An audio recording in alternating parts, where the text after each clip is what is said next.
It was March of 2020, not a long time ago from when I'm recording.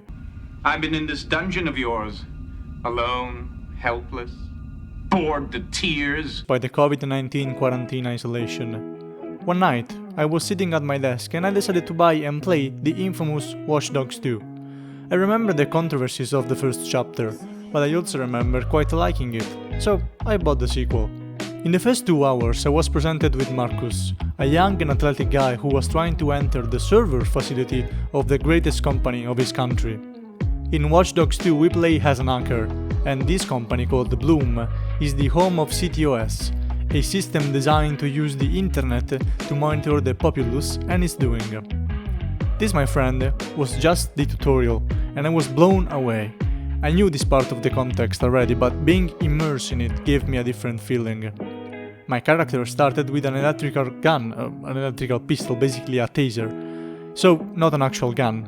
And I thought, finally they realized that not every character needs to be a killer to be cool in a video game. At the end of the tutorial we find out that the mission was just a test to enter a special group of hackers called DedSec. Being successful at the test, we are invited to join them at their base, and in this base there is a special 3D printer machine, and this special 3D printer will be then used for the entirety of the game to 3D print rifles, pistols, grenade launchers, and so forth.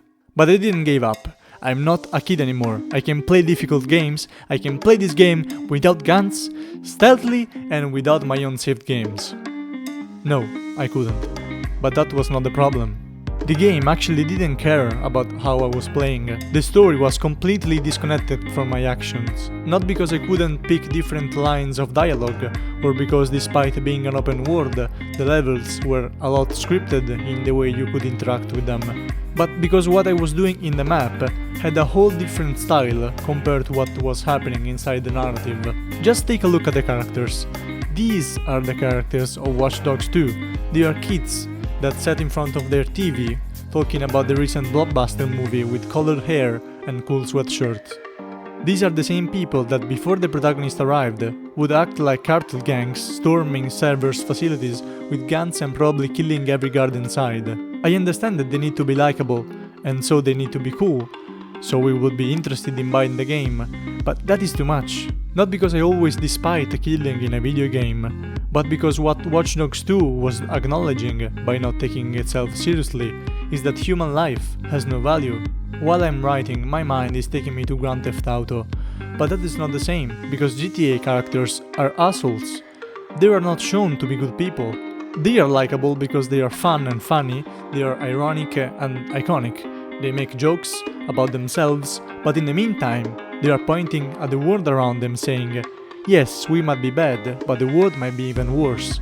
Especially in the fifth and last iteration. GTA is violent because the world is violent, so criminals are a product of that same world. Some people could defend Watch Dogs saying that it doesn't matter because Watch Dogs is just a stupid game and there is no rhetoric behind it. But it doesn't matter because playing with fire is also stupid but not less destructive.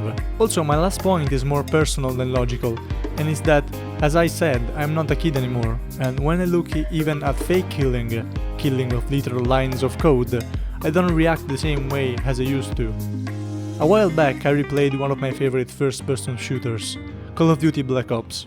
During one of the first missions, you take part at a charge against African rebels, I think. On one side, you have what is shown to be armed resistance, on the other, you have what it seems to be a dictator general, followed by American soldiers sent by the CIA to support him in exchange for informations. When I was younger, my adversary looked just like targets from my toy gun at home. Looking at them now, I see people who, in a real-life situation, I could politically support. Keep in mind that the two sides are never properly introduced, but it's what they represent that makes them unshootable for me.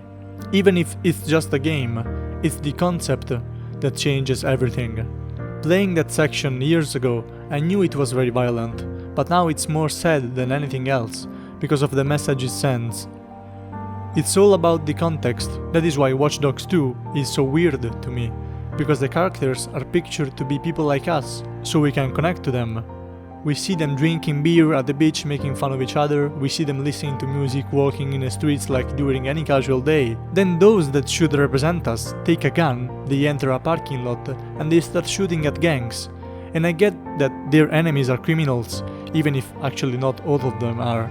But that is not enough for me. But the game flies over that like it's nothing, like you're shooting at turtles from Super Mario. It continues to show how lives don't matter to it, and I can't stand that. But at least these kind of video games are not published to be played by anyone younger than teenagers. But what about superhero movies? Cinecomics are for everyone. My 9-year-old brother watches Marvel or DC movies. And I am sorry for you Marvel fans, but most of the characters that you love are just a bunch of murderers. And I get that most of the time they attack aliens or robots or things like that, but they attack human beings too. And I also understand that heroes are perfect in every way and they are always right because they need to be, as well as villains are bad because the hero needs to have someone to fight. But if you think about it, in the Marvel movies, heroes averagely kill more people than the villains themselves. Or at least this is what we see. Can you think about one scene in which Ultron attacks a mass of people just to get to its objective? Because I remember the scene in which the Avengers are entering an Hydra base, shooting at soldiers and destroying buildings like they are, just lines of code in a video game. In the end, it happens to see villains doing bad things. Among those, there is also ending lives. But the heroes that we should look up to, they sometimes do the same. But they continue to be described as flawless individuals, at least in this regard. What is so great about characters such as Batman from DC or maybe even, Spider-Man or Daredevil from Marvel is that despite how brutal they may be sometime, life always retains an indescribable value, and so taking one or more is always bad, no matter who you are. With some fiction though, it doesn't matter that you kill or not, what's important is the side you're on. And this is a message that the United States always encouraged through international politics and pop culture, that they are right not because what they do is right, they are right period, and their enemy are always wrong period.